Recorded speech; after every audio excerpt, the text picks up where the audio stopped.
Tuesday, June 21st, 2022, 2 p.m. Board Meeting Room 39, Bank Street, Southeast Chatham, Virginia. We have a roll call. Okay. Mr. Barksdale? Here. Mr. Cheshire? Mr. Ingram? Here. Mr. Dalton? Here.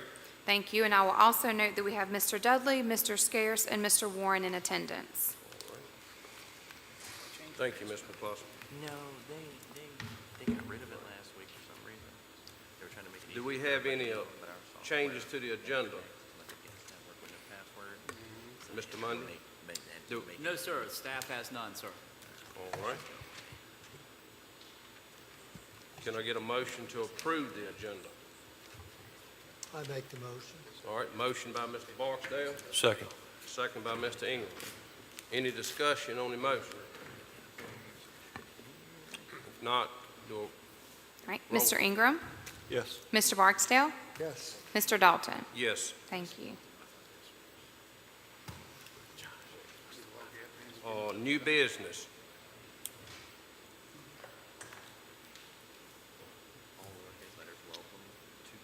First one is item A. Going to be Mr. Chris Adcock. Welcome, sir. How you Good doing? afternoon, gentlemen. Yes, sir. Doing good. After a number of months of hard work, we are pleased to present our summary of our water and wastewater master plan, and that also includes a summary of the rate study. So Mr. Charles Archer with our consultant Freeze and Nichols is here to present that to you. Thank you. All right, thank you.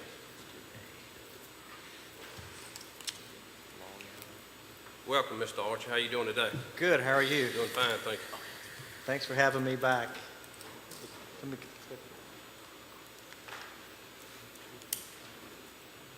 You could have a seat, stoop down or something, make me look bad. Let me go ahead and install that software to make it help. No. Not much of a chance. Okay. I have a short PowerPoint for you all. I don't plan on taking a lot of time Okay. of your time, but I'll be here as long as you need for me to be here to answer your questions. So while the PowerPoint's coming up, would like to take this opportunity to thank the county, thank the staff. They've been really great to work with on this project. And I was telling the county administrator before the meeting is that Chatham County, your utility system's in really good shape, taking good care of it over the years. You're not in a deep hole like we see with some other of our clients. So you should be very proud about that. But we did appreciate this opportunity to work with the county on this water and wastewater master plan and rate study for the county. And in years gone by, when these types of projects were done by consultants, you would get a report, which you all did get a report, your staff got a report, but that was it. You know, it's printed, it sits there, it's there for you to implement. We did something a little bit different. You have a report, plus I'm going to show you this in just a moment, but it's a dynamic forecasting tool because things change. As best we try to do is predict what's going to happen tomorrow, something's going to change. So we've created a tool that your staff can use to help adjust to those changes as they do happen in the years to come. Which way do I point this?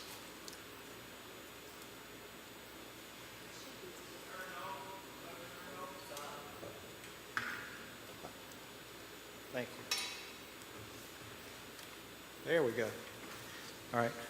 So our study for the water wastewater master plan included these 5 major components that's included in the report, which is looking at the growth planning for the county's jurisdiction, doing an evaluation of both your water and wastewater systems about condition assessment to identify what their needs might be for future investment for capital projects. From that, we developed a capital improvement program for your water system, as well as a capital improvement program for your wastewater system. And all that rolls up into developing doing a rate study of what rates are needed to support the operation and capital investment needed for the county's utility system. So this slide focuses on the growth forecasting, the planning for the county in the years to come. So we sat down with staff to get an idea of some of the projects that are known today that are coming or may be coming in the near future. You have a few large developments that have a significant potential for significant impact on the county's water system. From that, we're able to determine what type of water demands there may be in the future, as well as your wastewater flows for the future. So to try to get a handle on what the future may hold for your system. And this is the dynamic forecasting tool that we talked about. I don't know if this is going to work, but I'll click on it in just a moment. Hopefully it will. But this allows your staff to go in, and if you can take the zoning, if you rezone an area that's maybe zoned residential or agricultural now, that's going to become a large residential development or a large mixed-use development or industrial development, you can go in and change that zoning and change what the flows might be for both water and wastewater and get an end idea of how that's going to impact your utility system and whether or not you may need to make, number one, can you even provide that much water to that particular site? And if you can't, what type of improvements are needed to provide that type of water or wastewater service to that site? And that's the dynamic part of this rather than just a fixed report. So it gives your staff the tools to do that. Let's see if this works. If you just watch the screen, you can see this is just an illustration of how this is dynamic. And it's kind of hard to understand all that's going on, but it is a usable tool for your staff. And we will be providing training for your staff to use this, plus we're always available to help county staff with this going forward.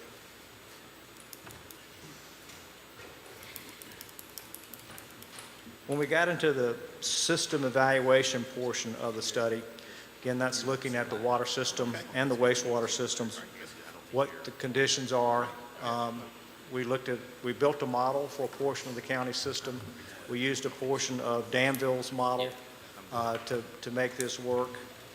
And using GIS system and other data that's available that the county had and from past studies, we were able to do this evaluation to determine what types of needs are going to be needed within both your water and wastewater system in the years to come. And that led to the creation of the capital improvement program for both the water and wastewater. So this is just a screenshot of the water CIP. And these numbers that you see here, you see a total of about $47 million over the next 20 years of needed investment. That's assuming, that that's just the number, making an assumption that there's a lot of different resources for those funds over the years. Hopefully you're able to leverage some grants from state and federal resources as the years go by to accomplish some of these projects. But you'll see that it's broken up into three different categories. The short term, which is within the next 5 years, which is about $13 million or so worth of investment in the water system. Intermediate term, which is within the next 10 years of an additional $14 million. And then the long term, 20 years out, about $20 million for a total of about $47 million needed in the next 20 years for your water system.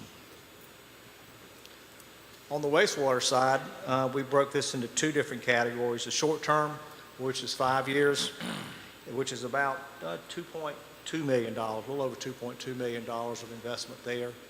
And then you can see there's one project long term, 10 years out, that's another $16 million for a total of about almost $19 million of wastewater capital needs in the next 10 years for your system. That may sound like a lot of money, and it is, but compared to a lot of other clients, Pittsylvania County is in a lot better shape with the condition of your water and wastewater system than a lot of our other clients that we work for right now. So that's something that you should be very proud of. And your ratepayers and citizens have getting a really good bargain for their investment in this system. So after we finish the capital improvement program portion of it, we go, how do you pay for this stuff? So we developed did a rate study analysis and looked at this over a multi-year program that will provide sufficient revenues through your rate structure to pay not only the capital costs, but the increased operating cost that you're going to have. And again, we're making the assumption that all these capital funds will be generated through your ratepayers. So we don't know what grants you may or may not be able to get in the years to come, and what programs are available for your system in the years to come. So this is more of a worst case scenario for you all to consider. We lost video on that. But do you all have a copy of the slash? Okay. Yes, sir. All right. So it's a multi-year plan, and we're looking at trying to maintain a debt service ratio of 1.25 or higher in the years to come, taking advantage of the county's surplus in the utility fund in the years to come.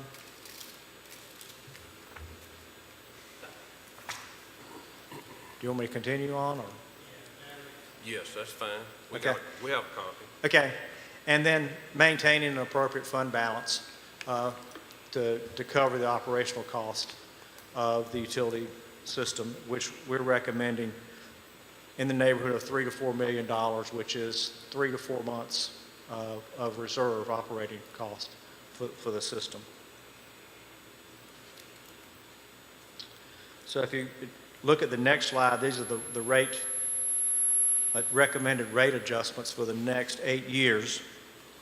And this is looking at combining both the water and wastewater capital improvement program for both sides of the system, as well as your operational costs, what rates are needed to sustain the system in between now and 2030. So you can see how they vary from year to year, and it's maintaining that debt service ratio that we're recommended of not higher than 1.25. And that's important to lenders when you go to borrow money. They're going to evaluate that, and so you can see what the rates are here that's recommended for you all in the years to come. So with that, that's the presentation, and I'm happy. Oh, I'm sorry. There's one more slide. We did a comparison of nearby utilities. These were systems that staff provided for us. If we can, any way to advance that slide.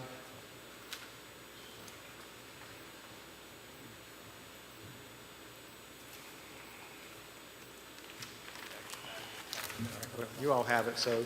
Yes, sir.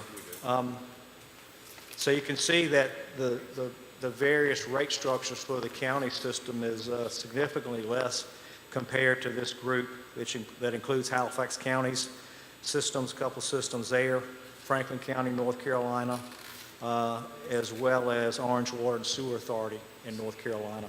So that you can see that your rates are significantly lower than those. And again, that's just testament to the investment and the management of the system that you have here in Pittsylvania County. So with that, again, I'm happy to try to answer your questions, and thank you for this opportunity to be here with you this afternoon and to work with you and your staff on this. Thank you, Mr. Archer. Is there any questions for Mr. Archer? All right, thank you for your time. All right, thank you all. Appreciate it. Have a good afternoon. Yes, sir. All right, item B is going to be Ms. Vanderhyde. Cost of living increase.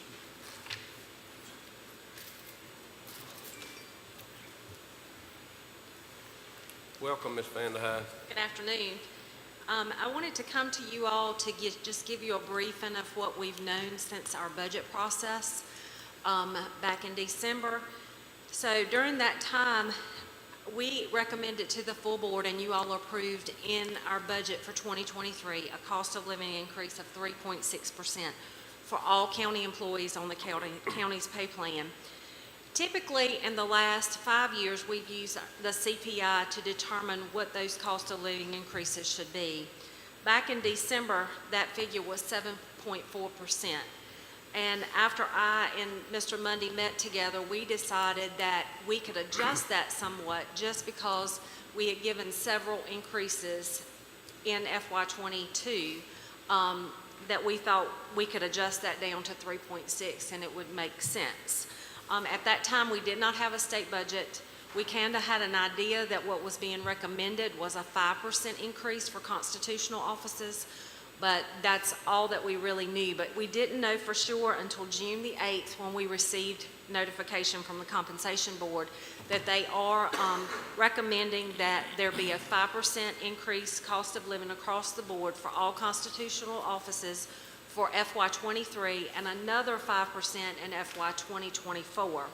We also found out that the Department of Social Services at the state level was also giving a 5% increase to all DSS employees, as well as a $1,000 bonus in December. So considering the recent economic downturn that we're currently experiencing, and we checked that CPI again, the CPI now has jumped from 7.4% to 9.2% at the end of May. We felt as county staff that all employees should experience that 5% COLA instead of just certain segments, which would be an additional 1.4 over what you all approved back in December or back in April when you adopted the budget. So that additional 1.4, if you all would approve that for us, would be an additional $50,000. And in order for us to do that, we would make that effective August 1 as opposed to July 1, just because the Compensation Board, that is when they're giving their raises, is August 1. And so everybody other than DSS, they will still get their raise July 1. Everyone else would get it August 1. And that'll save us a little bit of money by pushing it that 1 month forward, and then everybody would be equal. It wouldn't be an inequality at all, especially since we have 3 constitutional officers that have signed on to our pay plan, and already they received a 5% last year of a cost of living increase. County employees only got 1.4. So on our plan, there's already some inequity. So it would compound that inequity if we were to keep it at the 3.6 when the rest would get the 5%. And how we have to do that, we have to analyze those salaries to make sure that our increase is equal to or greater than what the Compensation Board gives, and that is just on the comp board portion. So in some instances, people were making more with the 3.6 on their total salary, and some were making less on 5% on their comp board salary. So there was no way not to give the 5% to them. So all of that was analyzed in doing this and recommending this. And so it is what county staff would like for you all to consider this afternoon, is just make all of our county employees equal, and to request that an additional 1.4% COLA be added to the 3.6 effective August 1. And I'll be happy to answer any questions or any concerns you may have. I don't have a thing. I just want to thank you and your staff. You all were thinking ahead so that we could have a decent COLA. So thank you. Any more questions for Ms. Van Hyne? Mr. Warren, go ahead. Just for clarity, didn't we have on the 3.6, we restricted that for a certain salary limit? We didn't? This would be across the board. Back when we were doing those increases earlier, it was restricted to certain pay band, but this would be an across the board for everybody, so your bands are equal And all the way down. just so the public knows what we got going on, most of the time, those officers that are covered by comp board actually are paid less than what we pay. So when we give them the 5%, we're actually giving them all more than they would have been getting if we were like a lot of counties, which we only pay what the comp board pays. Correct. So it does give us an opportunity. I'm okay with it. It gives us an opportunity, in my opinion, to be able to hire qualified people versus sometimes hiring folks that may not be top-notch, so. And also, just to add to that, these funds, you all will see this again when we do our carryovers, because in order for us to be able to do this, it's not really additional brand-new money that I'm asking for. It's just, it's going to be covered in that carryover. Well, it's still money. It's still money. It's either coming out of carryover, which would go into contingency, or it's coming out of contingency. It's still coming out of taxpayers' pockets when we vote this. Correct. It's all in verbiage, That's but right. you are That's correct. right. All right, thank you. Any more questions, Ms. Van Dyke? All right, thank you. Let's see. Thank you. Mr. Chairman. I'm sorry, go ahead, Mr. Mundy. That's okay. Mr. Chairman, thank you for the time to address the Finance Committee. As far as the pay increases go, what got us in this situation is the state budget, as you know, was just finally adopted last week. And we came to the Board of Supervisors back in whatever month it was that we presented the budget. I guess it was February or March. We made the disclosure that the state budget really drives what we do for employee compensation. And of course, none of us had a crystal ball. But what really makes sense is now that the state budget is adopted, since the state is setting the tone, they're recommending, or not recommending, they actually approve 5% increase for state employees, and then another 5% in the second year of the state biennium. Of course, if we'd have known that, Mr. Vanderhyde and I both would have put 5% in the budget for all county employees that are on the pay plan at that point in time. So, of course, it makes good sense from the staff perspective. That way we do have equity in all the county positions. So if you work in a department that has state positions that are locally funded and you have totally locally funded positions, all those employees in those respective roles will be treated the same by going with a 5%. Thank you, Mr. Mundy. Yes, sir. And Mr. Chairman, before you move to item C, I'd like to entertain any other questions that you have for this particular item on the pay increases, but I'd like to go back and talk about item A for a few minutes, if I will, so that we are all on the same page about what the path forward would be on the rate study, when you're ready for that. Okay. All right. Let's see, item C, is Ms. Van Mr. Dyke. Chairman, can we get a recommendation if that is the committee's desire? Yes. All right. Can we get a recommendation? So moved. Need a second. Okay, Mr. Barksdale, second. Need a roll call? Okay, Mr. Ingram? Yes. Mr. Barksdale? Yes. Mr. Dalton? Yes. Thank you. All right. We're going to let Mr. Mundy speak to that rate. Go back to the rate study. Yes, sir. Yes, Go sir, ahead. Mr. Chairman. Yes, sir. Thank you for allowing me to speak on item A. Should have jumped in a little bit sooner on that. The staff has made the board aware several months ago that a rate study was needed. And rate studies are very important to a locality. As Mr. Archer explained, the study is really multifaceted. What it does is it looks at the needs of the county, any population changes, any growth, economic development, any new population changes, plus or minus, that the county has. Looks at the age of your system, and it also looks at the amount of revenue that you have coming in to make sure your system stays in the good condition that it's in. And I heard him say very clearly that our system is in very good shape. And believe me, you want to keep it that way. You don't want to wait for it to get in a state of disrepair before you have to make major changes.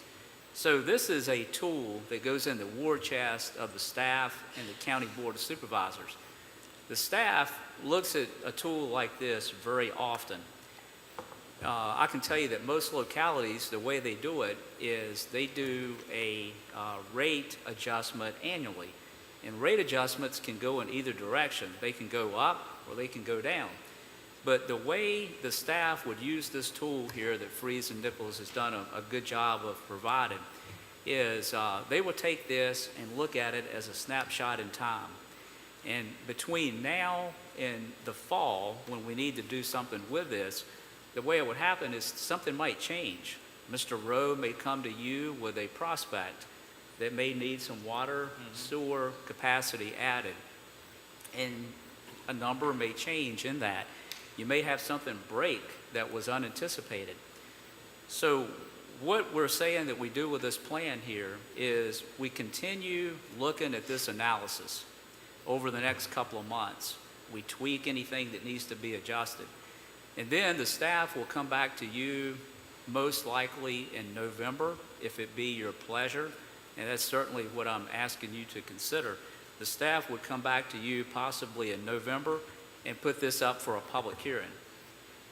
And what would happen then is the staff would make any needed adjustments to this, and we want to make sure that for the following year and beyond, you collect enough operational money and enough capital improvements money to adequately fund your system. Yeah.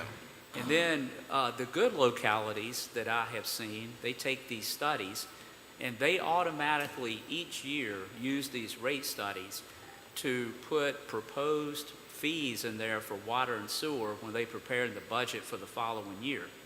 And then the board, of course, can make any amendments to that they so desire. It's not that the staff just rubber stamps the study. There may be something that changes from when the study was done that the staff may want to take out and not recommend for funding. And I'm saying that good localities take this plan and they have enough revenue collected to adequately maintain the system. And then the last thing that I will say is a locality that I worked for one time wanted to do a major sewer project, a water project.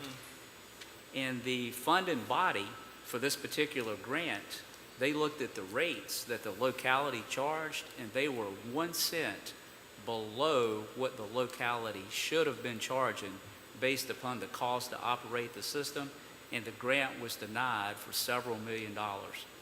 So you do have a responsibility to your system and your citizens to collect enough money. So again, what the staff would do, if it be your pleasure, is we'll continue looking at this analysis.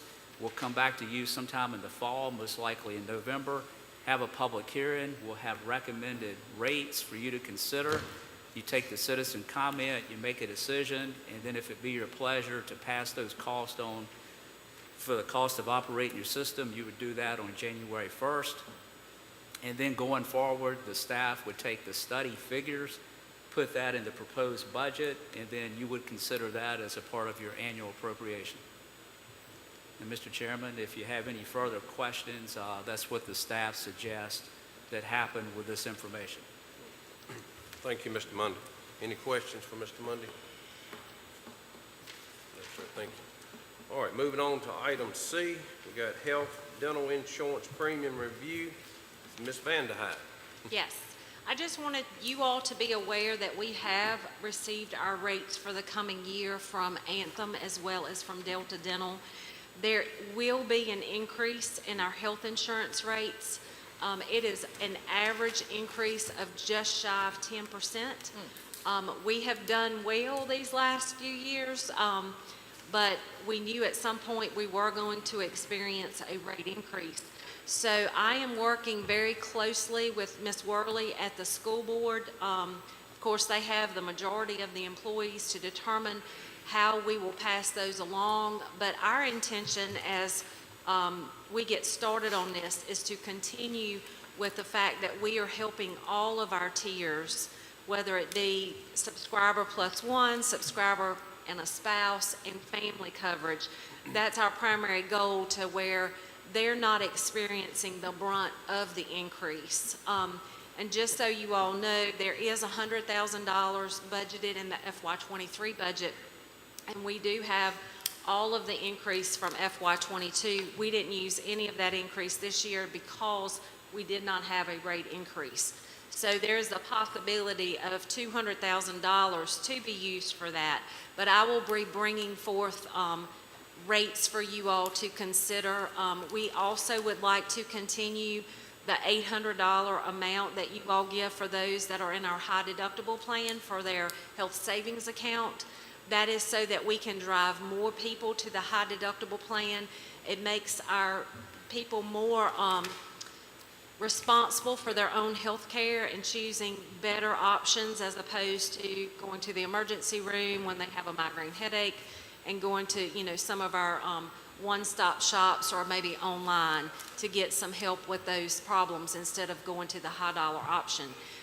We have about 57 employees now that are on high deductible, and so we're hoping that more people will migrate. So you'll see more of an increase probably in your Key Care 30 than you will your high deductible plan, because we want those people to come to the high deductible plan. Under the Delta Dental insurance plan that we have, we're going to now try to mirror what Delta Dental is providing as far as rates. In the past, our rates were a little bit higher, and we just opted to leave them like they were. This year, the rates that we got were really much lower in our comprehensive segment of folks, and we felt like that the employees needed to get that money back instead of continuing to put it in the fund. So we will be making some adjustments there. If you just have basic coverage, I think it goes up 3 cents or something. It's very negligible. But just wanted to give you that. So it's really not an issue with dental and what we're going to do there. We still provide $12 per month per employee and per retiree for that Delta Dental coverage. So that will continue as well into the future. So with that, I just wanted to let you all know that you will be making a decision on this at your July meeting. Any questions? Any questions for Ms. Vanderhyde? All right, thank you. All right, moving on. Item D, the Gretna Library Landscaping Funding. Miss Lisa Toot.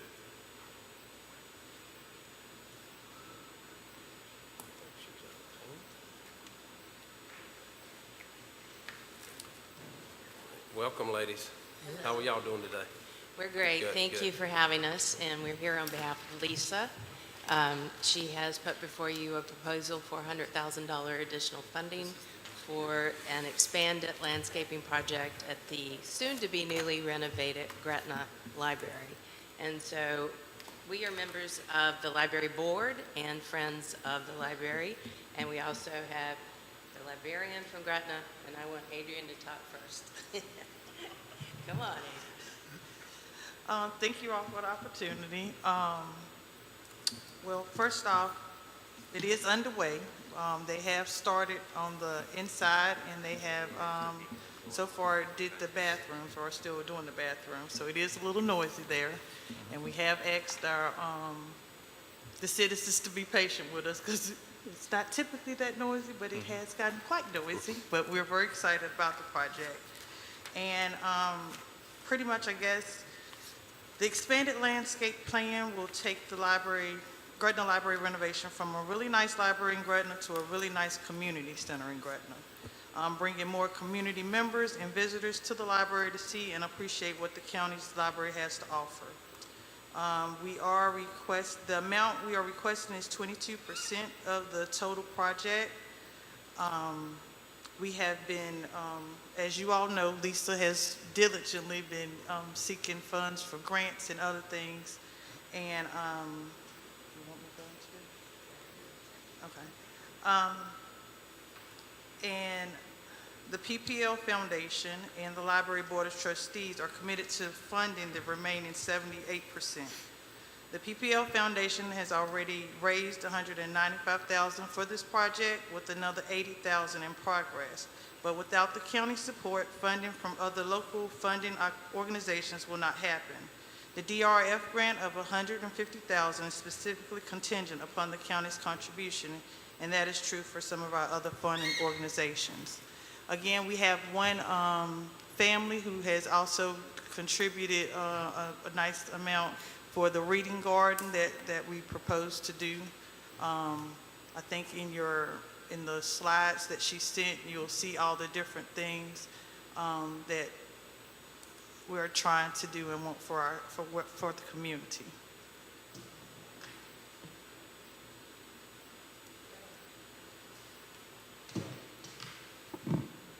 Hello, my name is Karen Eads, and I'm a member of the Pittsylvania County Board of Trustees for the library, and I'm also on the PPL Foundation.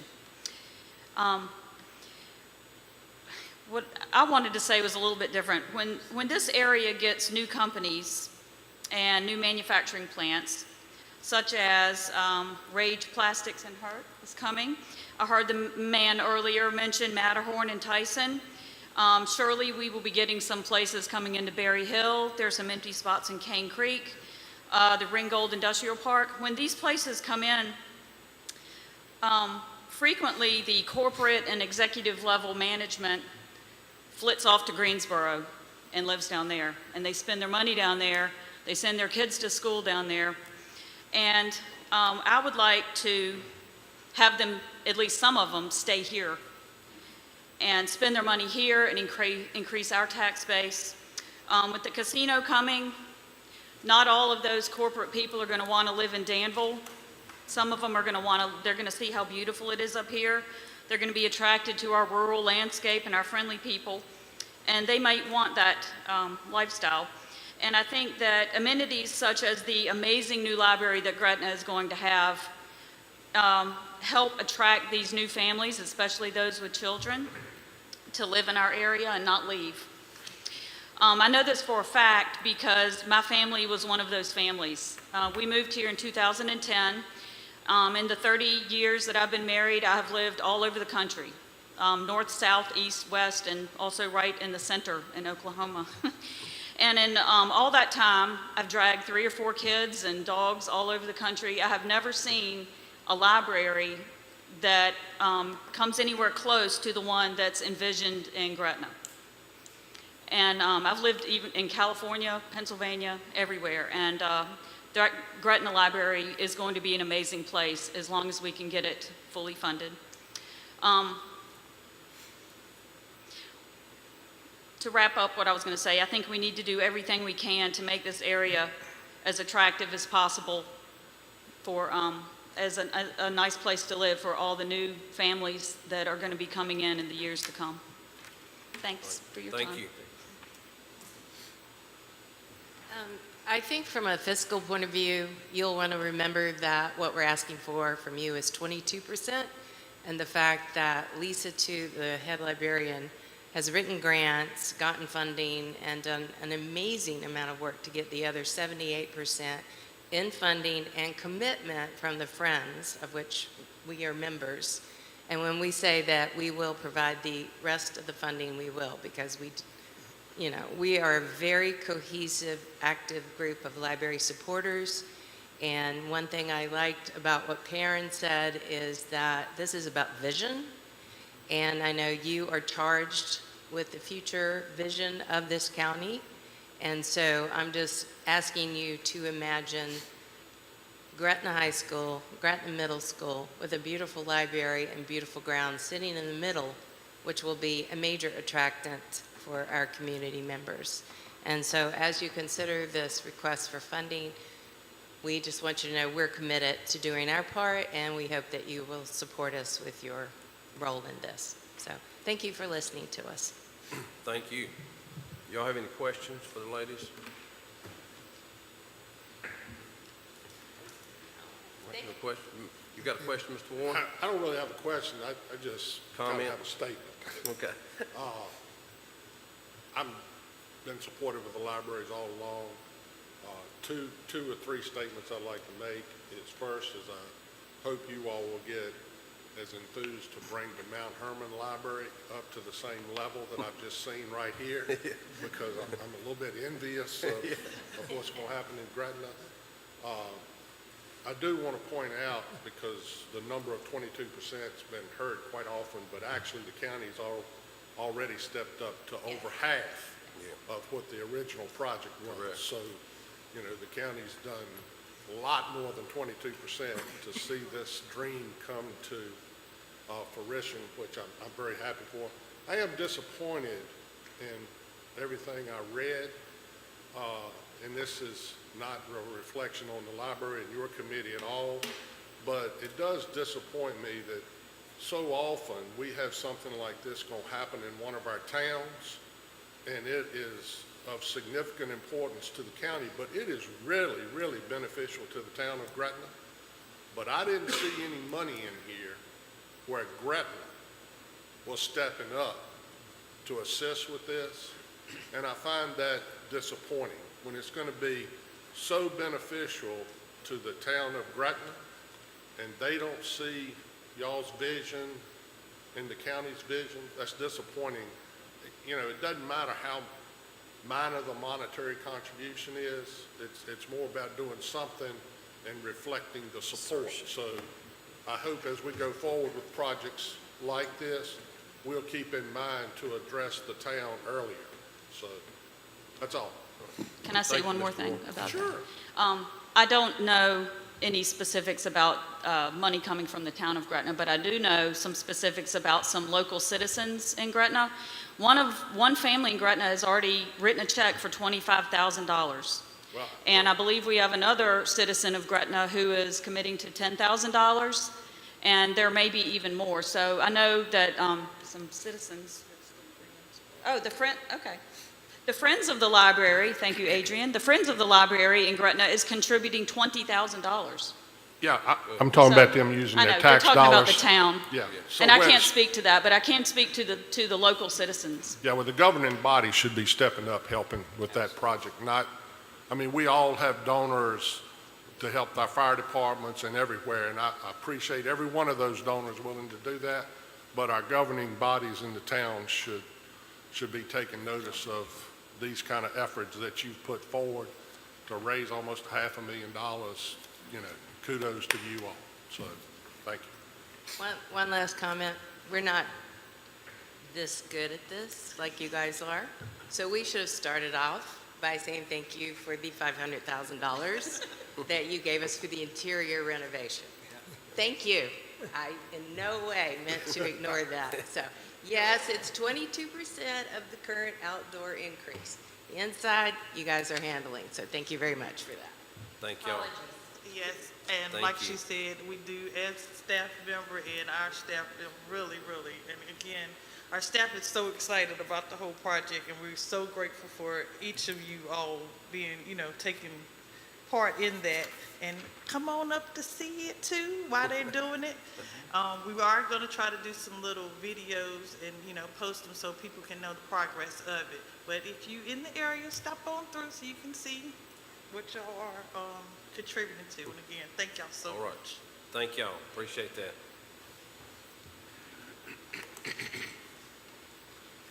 Do we need a recommendation for this, Mr. Mundy?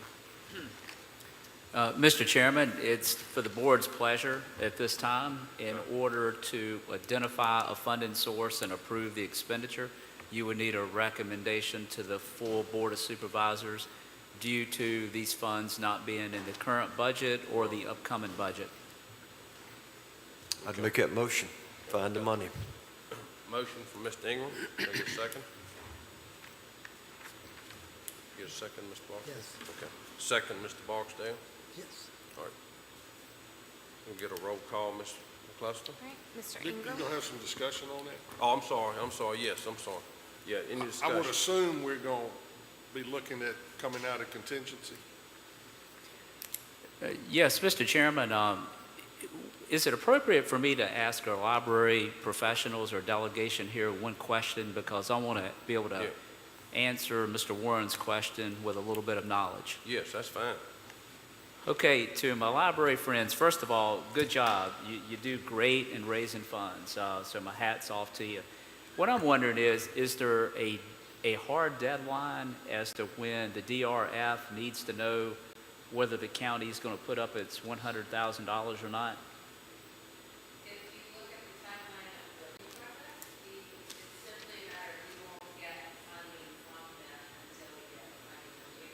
So no, not a hard deadline, but a fully deadline.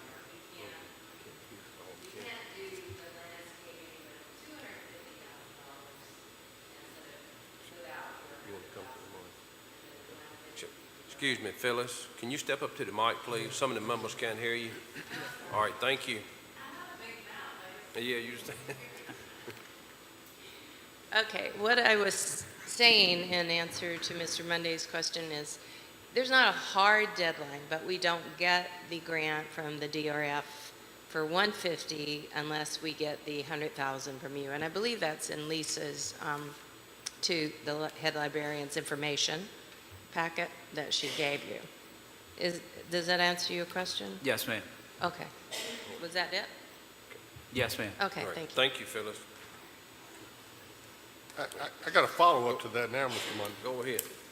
When I read it, it didn't specifically say DRF required us to do 100, which I'm supportive of doing 100. It says we have to do something, and typically in the past, when we've had this situation where, you know, we had to do a certain amount to get whatever, it's been accepted that once we made the pledge and the commitment and the vote that took place to support it, that was okay as far as they were concerned. I haven't had a situation where, you know, actually releasing the funds was a requirement, just actually the commitment. And to answer Mr. Warren's question, Mr. Chairman, the funds would come from the county's fund balance, is the way it would be. You know, we're right here at the end of the fiscal year now, and of course, Ms. Vanderhyde does not know exactly how the fiscal year will close out. The staff was hoping that we would have some leftover funds from the library's existing fiscal year budget that may be applied to this. And you know, the overall health and condition of the county's overall budget, it would be nice to know that. And that's why I was asking the question about how soon the decision would need to be made. But the bottom line is the bottom line. It would come from the county's fund balance. And it would be a matter of whether you appropriate that money now or for appropriation starting July 1. And that would certainly be the new fiscal year because we couldn't get a check out in that amount of time. So whatever you desire, if you desire for it to come out of the fund balance, just know that it will be coming out of the next budget year, I would assume. Is that correct, Ms. Vanderhyde? Okay. Thank you, Mr. Money.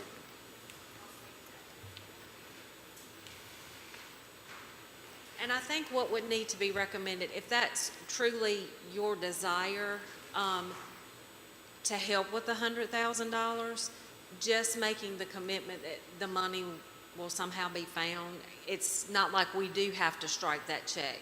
I think that's really the commitment we need, but just know that will come back at some point and it could come out of contingency. We do still have some funds that's in that building and grounds pot that we've discussed with you all before. That's where we took money from Wayside Park. So that's a possibility, but it would be nice not to really identify where the funds are coming from at this point, if that's what you all desire to do, is to help with $100,000 and let us finish the year to decide that. But just making that commitment and having that vote, I think, is really all DRF will need. But it is listed in their grant that we will provide the $100,000. That is one of their stipulations. But it doesn't say, you know, of course, we're going to pay as bills come in once they start the project. So it could be a ways away before we'd have to actually give that money. So they just need to know that we're going to do that and support them. Thank you, Ms. Vanderhyde. Any more questions? Are we ready to vote? Okay. All right, Mr. Ingram? Yes. Mr. Barksdale? Yes. Mr. Dalton? Yes.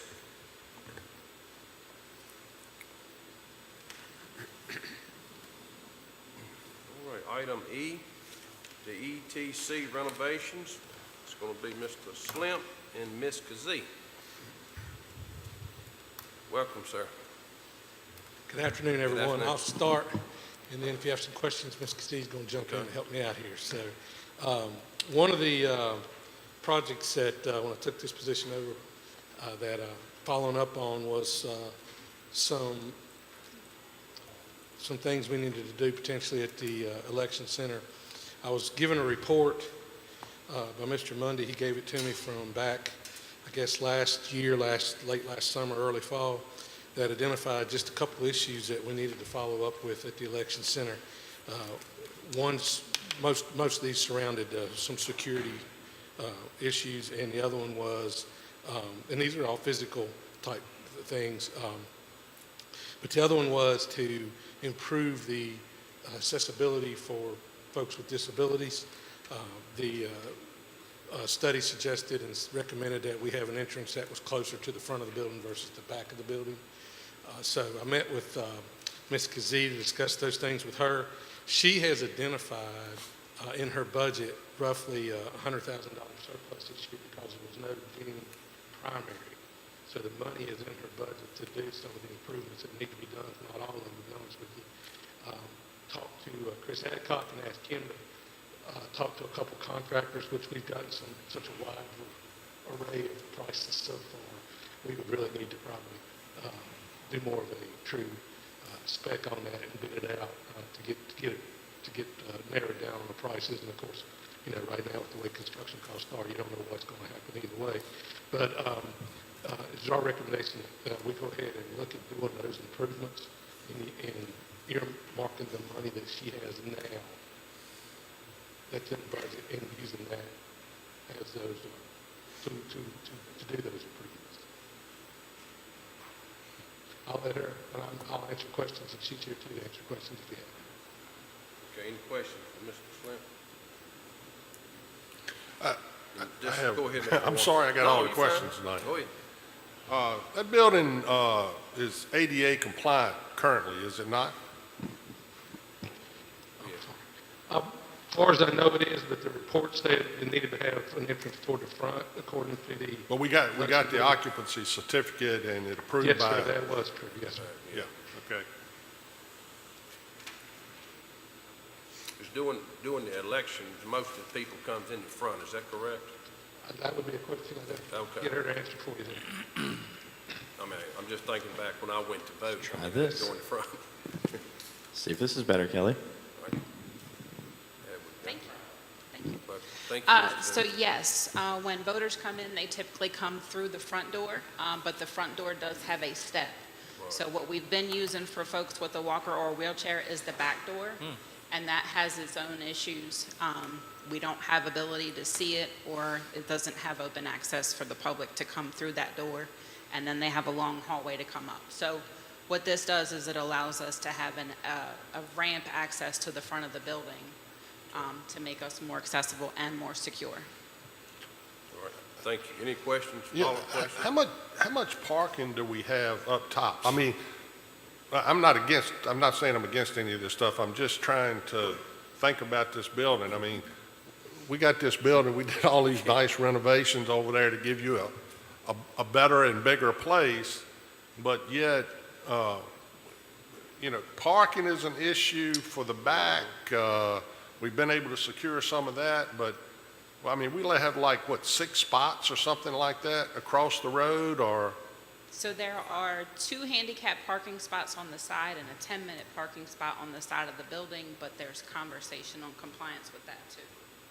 Yeah. There had been some discussion with one of the property owners around there about doing some long-term leasing improvements. I That knew is they were something I'm going to. picking up to follow up on to find out where we are with that as well, with that owner. Well, I heard what Mr. Mundy just said, and obviously finding it in your budget's a wonderful thing, but I hope the committee will look at this a little bit and say, not that we don't do it, but, let's table it and let all the finance picture shake out so we can see exactly how much money you got, so Mr. Slim can have time to get with that owner, because we may need to do more to get the proper parking and that secured too, as all part of this. And she's going to have carryover anyway, so I assume Mr. Mundy or Ms. Vanderhyde, we could always go back at the July or August meeting and say, we want to implement this and we're going to use carryover money from the prior budget. And, so Ms. Kazee gets what she needs, but we also get all the questions answered versus doing this and then turn around and finding out on the parking situation that we got to do something. You know,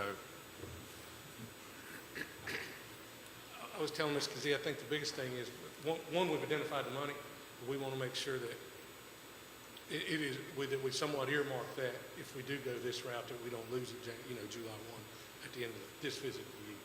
And I think well, that's the biggest if thing. they table it, it's got to be readdressed again, so, And I understand where you're coming from, and I see what you're saying, getting all the pieces of the puzzle together. yeah. But now, excuse me, is this something we need to move on because it's ADA, an issue with getting in and out of the building? We're ADA compliant right now, At the Mr. back, right. Yeah. I'm talking about the front, yeah. I think the biggest question is if you gave us the, if you approved it today, would we get contractors to get it done in time is going to be the question, because we have November election comes up. Next We'll start voting election will be before we- November, correct? Yeah. Right. That's one of the questions nobody can answer right now, is, you don't know when you're going to be able to get contractors sometimes right now. Okay. I ain't supporting it now.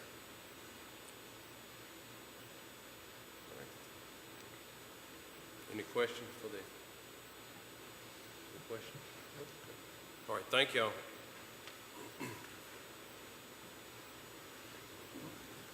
Mr. Dudley, Mr. Dalton, Yes, sir. that building as a whole is ADA compliant as it sits right now. We're trying to just make it more convenient, and I'm good with that. But I just listened to my county administrator make a request that, we not move too quickly on spending money till we get the budget through June 30th, which we will be able to do next month.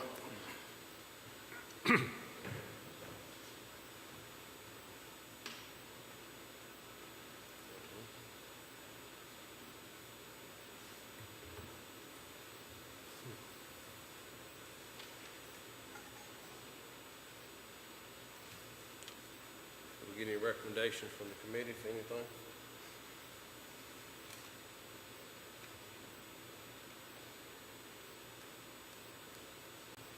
What did we table? It's up to y'all.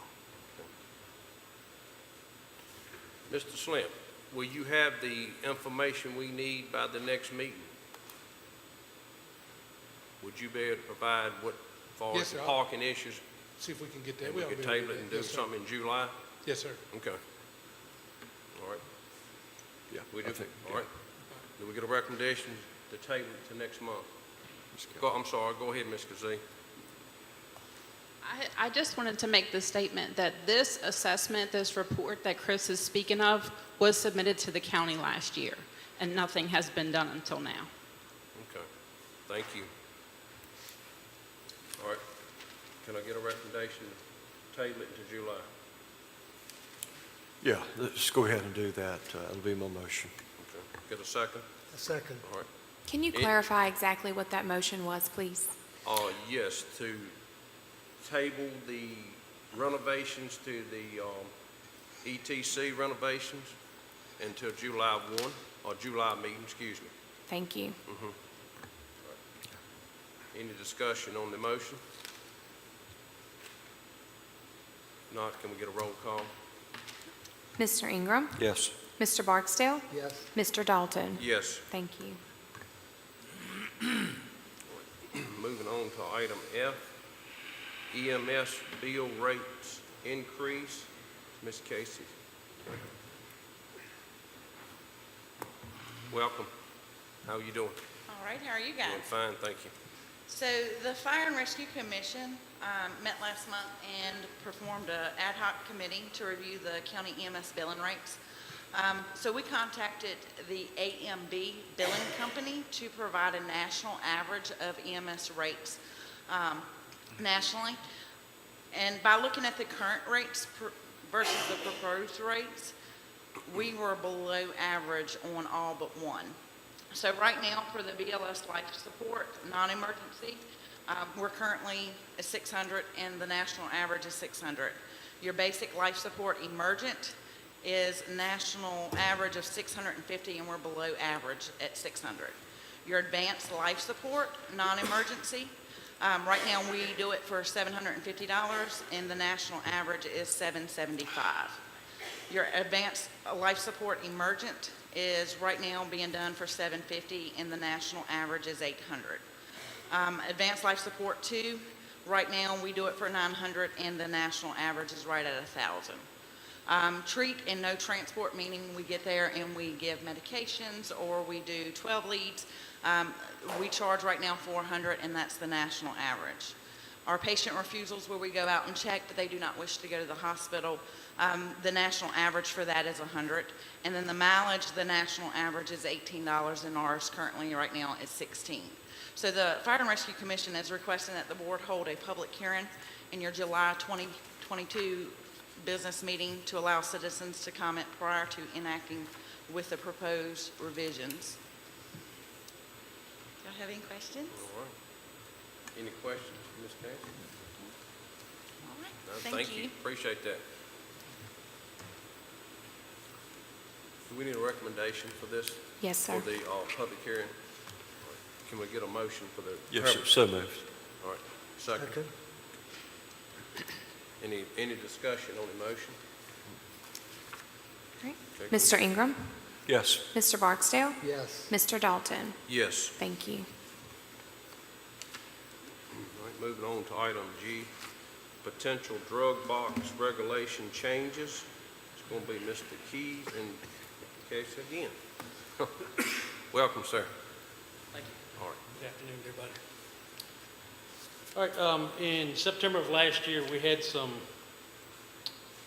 adopted changes to the Virginia Board of Pharmacy, and it specifically talked about EMS. Never in the past has it dealt with EMS. So they've made some rather large changes in dealing with it. Currently, we're in the process of getting our Schedule 6 drugs, getting our licenses and everything up to date. What we're concerned with is in the future of potential changes. So the way it currently works, EMS agencies rely on the area hospitals. They provide the drug boxes for us to respond to. So when someone calls 911, we arrive on scene, they need advanced life support. We use those drug boxes to administer those drugs. That's on an exchange program with the hospital. Through the hospital in Western Virginia EMS, they supply those. Virginia is the only state left that does this way. What they're in discussion with is changing the way it's done and putting that expense back on the departments and the agencies. So that way sort of taking the hospital out of it. EMS councils, they're providing all the rules and everything. The county now also keeps lesser controlled substances in stock and has other controls to keep track with administering these drugs. Virginia is the only state left to still use the drug box exchange program. The county's public safety department has been made aware of changes that are coming from the Virginia Board of Pharmacy that will lead to stricter controls of medications. That's where we're concerned in the near future. Additionally, the Drug Enforcement Agency is revising its rules and regulations that could bring serious changes to the drug box exchange program. What we've identified is the drug boxes themselves with the drugs in them roughly cost about $2,000 each. And then we have to maintain that program so when they use them, we can restock those changes. Also, we have to have a way of securing them. So that's some of the expenses we're looking at in the future of ways to secure it. They have to have a pretty high-tech, in-depth alarm system on the boxes and everything. So we also need someone to be able to administer this 24 hours a day, 7 days a week. So that's some of the future that we're looking at and potential expenses. We don't have a dollar amount right now and an exact way to look at it, but wanted to start this process so everyone's aware. Within the next 6 months to a year, this could possibly change. It really depends on the DEA and when they set up everything to finalize.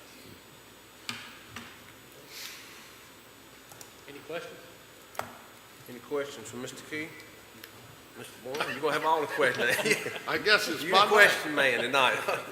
I watched the fire and rescue last meeting, and there was quite a bit of discussion, and I thought really good discussion concerning this item.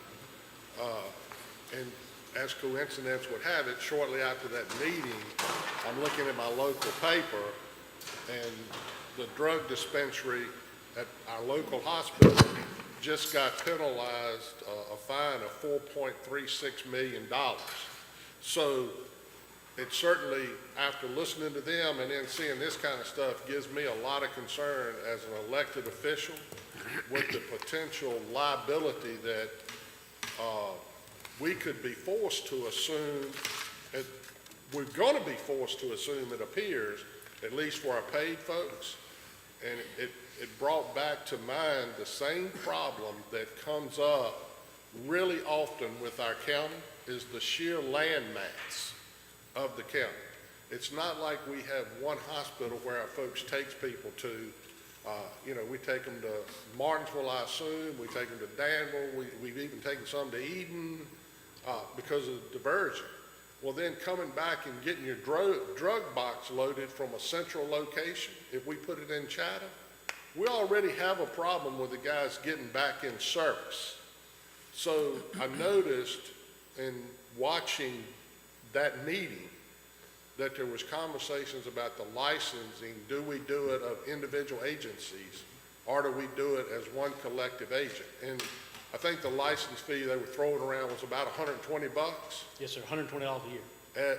As I sit here today and knowing the sheer land mass with what information has been provided so far, I certainly would advocate, and I'm one that likes to pinch the penny, but I would advocate that we step up to the plate and fund each agency that does it at $120 versus getting one license, because I don't think it's more costly to us in the long run to have them to come all the way back to a central location from a landmass standpoint to refill their box versus some other system.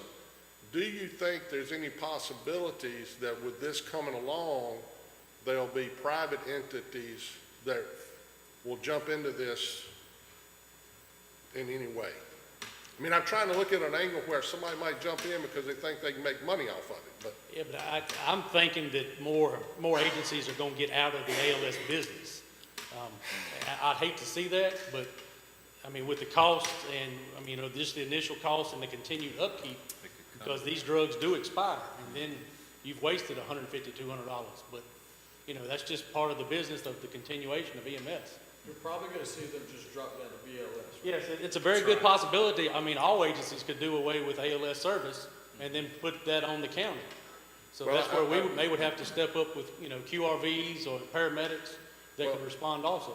Again, at looking at all of this, Mr. Chairman, I reflected back to over the last 6 years, I've had a couple of different fire chiefs from large agencies just talking strategically about that very thing, to have our agencies go to a more of a basic service. And we have medics, for lack of a better word, I don't know exactly what y'all call them, but strategically placed in the county that will then respond to do those to administer the drugs.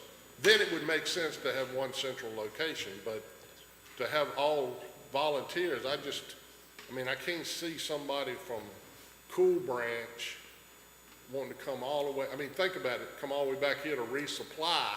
Well, especially if they have to transport to Roanoke or Franklin County and they have to turn and come. I mean, their whole service time is gone. Yeah. Okay. I just thought it was really interesting, and I think we all ought to pay attention to the potential exposure we could have. Yes, sir. Thank you. Thank you, Mr. Chairman. Yes, sir. Any more questions? All right, thank y'all. Thank you.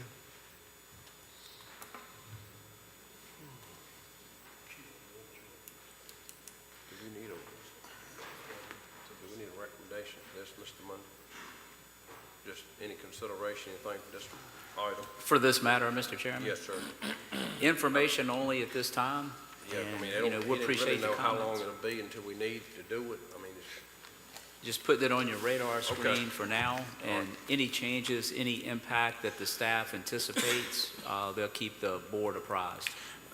Chairman, I guess it's important to illustrate why we want to keep our contingency money, our powder dry, because if they go to BLS, either Chris Schlemp or Chris Key we would probably have to staff more QRVs, right? Hire more staff, and that's going to be a significant cost, right? That's more money. But we may be getting ahead of ourselves. But This has the potential of being a major impact to the county and all the EMS agencies and providers that provide this valuable service to our citizens. Thank you. Moving on to item H, FY '22 budget transfers. Mr. Slim. Thank you, sir. I'm going to handle this one because it's part of, from my tenure as the Public Safety Director still in FY '22 and helping Mr. Key as he transfers over to FY '23. In FY '22, we identified, well, first of all, let me back that up. Many of the agencies this year have had really excess cost, whether because of fuel, obviously, I mean, that's cost them all, and increases in call volume for many of them this year. I mean, our call volume has been up, and I haven't looked today, but it was, I was estimating it was going to go up between 900 and 1,000 calls in EMS alone this year. So in one of the budget lines we have, we spend, we pay our line of duty, Virginia line of duty death out of for those benefits, and we also fund some volunteer retirement benefits for those who want to participate, and we've never gotten a very high participation rate in that. We identified about $24,000 of excess money in that line, and talking with the Fire and Rescue Commission about that, they have requested that we take $24,000 out of that line, and this is in FY '22, present fiscal year, and that we divvy that up and allow each of the agencies $750 per service that they offer. So if it's like a Renee Fire Department where they're a fire only, they would get $750. If it's a Ringgold where they do fire and they do EMS transports, it would be $1,500. But it would be transferring that out of that line as it is today. Be glad to answer any questions. Any questions for Mr. Slim? No, sir. Thank you. Thank you, sir. Can we get a recommendation? Yes, sir. So Transfer moved. that money? So moved. Yes, sir. In a second? Second. Okay. Any discussion on the motion? All right, can we get a roll call, Mr. Cluster? Mr. Ingram? Yes. Mr. Barksdale? Yes. Mr. Dalton? Yes. Thank you. Item I, FY '23 funding matrix. Mr. Key.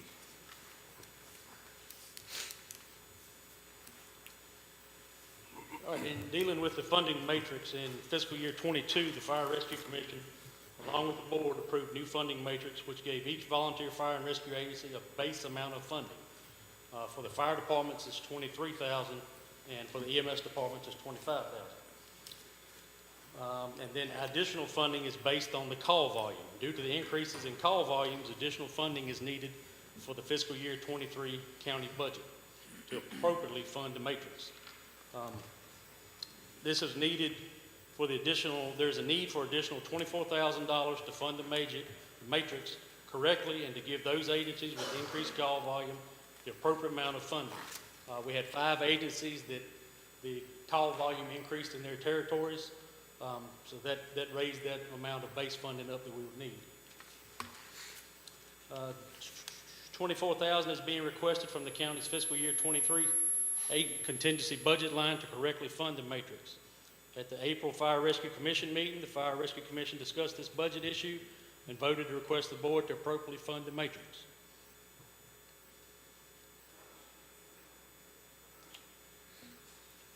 Any questions for Mr. Key? Yes, sir. I do not. No. All right.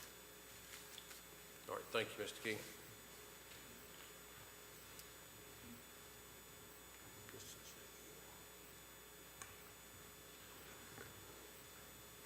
Get a recommendation to transfer this money? Yes, sir. So moved. All right, can I get a second? Yes. Any discussion on the motion? None, can we get a roll call? Okay, Mr. Ingram? Yes. Mr. Barksdale? Yes. Mr. Dalton? Yes. Thank you. All right, moving on to item J. FY '23, the additional contingency fund, that's Mr. Key again.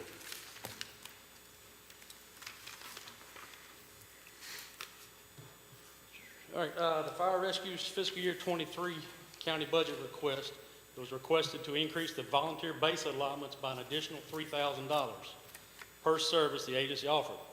However, the Fire Rescue Commission has endorsed a plan to give the fire departments an additional $3,500 base amount and $1,500 base increase for EMS agencies.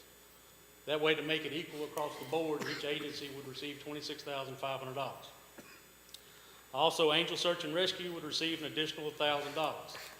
This amounted to an overall increase of $91,000. Additionally, it was requested to increase the EMS pay per call from $15 a call to $25 a call. This would amount to an overall increase of $77,500. These requests were not funded, but those requested amounts were placed in the contingency funds. The Fire and Rescue Commission was discussed this matter in May meeting, and a motion was put forward to request the Board of Supervisors transfer funds from fiscal year '23 contingencies to the appropriate fire rescue budget lines to fund the requested increases. Any questions from Mr. Key? Go ahead. I just have one for Mr. Mundy. For the same reasons that I stated earlier, not having the final data on carryover and everything else, and we adopted a budget that didn't include this contingent expense. And I'm certainly not saying I'm opposed to this expense, but could we table, and if they have calls, if we want to go back to July 1st, that we could put it into motion next month if we do that, to allow Ms. Vanderhyde to have all the clear numbers, that we could go back retroactive to July 1st for any calls they run that they were paid $15 and just say we were going to give them 25. Is that possible? Mr. Chairman, I certainly listened to Mr. Warren's questions. I understand the request. It would be to analyze the exact monetary request and then look at the data based upon the fiscal year that's ending and look at the funds that are in the contingency fund for FY '23 and see how they align with each other.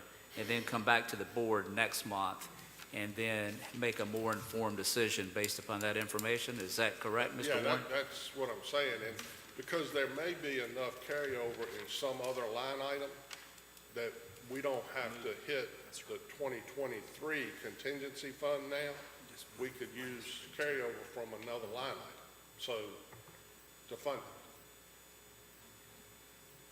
I mean, I'm concerned about us spending our contingency fund starting before July 1st gets here, because we don't know when that chiller's going to go out or some other emergency during the year. I'm not saying I don't advocate anything. I'm just saying to have all the information seems reasonable to me. Any more questions? Well, there was no motion. There was no recommendation, no motion, so I don't think we need to table something that's not here. So therefore, we can I thought wait. it said in here they wanted to get a motion to do it. It was for it was for our review and consideration, so there's no motion here. So I don't, what Well, they asking you for your said, we can consideration. see where we're at money-wise next year. Same thing. We just don't need to take action. We don't. But you want to be sure it's on next month's agenda. Absolutely, yes. No, you're right. That's right. Yeah, Mr. Chairman, the action from this committee, if I understand what your intentions are, will be to direct the staff to further analyze the request, look at any unexpended funds that may be left over from the current fiscal year, come back to you at a subsequent meeting, give you that information so you can vote it up or down at that time. That's good. Absolutely. Yeah. I do. All right. Can I get a recommendation for that? Yes, so moved. Okay, Second. all right. Any more discussion? All right, do we need a vote on that, Ms. McCloskey? Mr. Ingram? Yes. Mr. Barksdale? Yes. Mr. Dalton? Yes. Thank you. All right, thank you, Mr. Key. All right, any matters from the committee members? No, sir.